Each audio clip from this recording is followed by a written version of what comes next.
பிரியமானவர்களே, ஒவ்வொரு நாளும் உங்களை காண்பதிலே மிகுந்த சந்தோஷப்படுகிறேன்.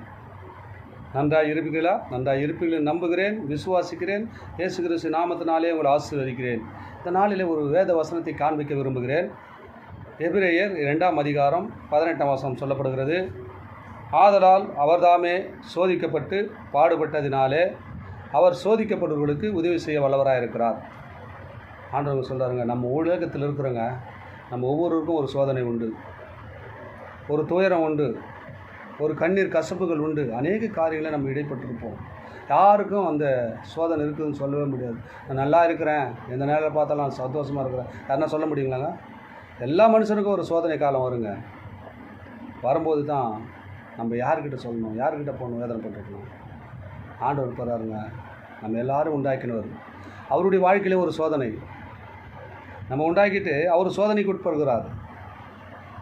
அவர் தாமே சோதிக்கப்பட்டு பாடுபட்டதுனால, அவர் சோதிக்கப்பட்டு பாடுபட்டதுனால, அந்த சோதனையை அவரை பாடுபட்டு சகிச்சதுனால, என்னை போல் யாரெல்லாம் இந்த உலகத்தில் பாடுபடுறீங்களோ அவங்களெல்லாம் உதவி செய்ய போகிறேன்னு ஆண்டவர் உங்கள் பக்கத்தில் வந்துக்கிறாருங்க.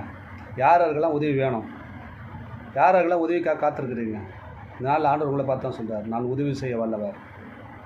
சோதிக்கப்படுகிறது நான் உதவி செய்ய போகிறேன், சோதனையிலேருந்து உன்னை விடுவிக்க போகிறேன். எப்படியாப்பட்ட சோதனையாக இருக்கட்டும், வியாதியோ வறுமையோ கடன் தொல்லையோ எந்த காரியமாக இருந்தாலும் நான் உணர்ந்து விடுவிக்க போகிறேன் அப்படின்னு ஆண்டவர் சொல்கிறாருங்க.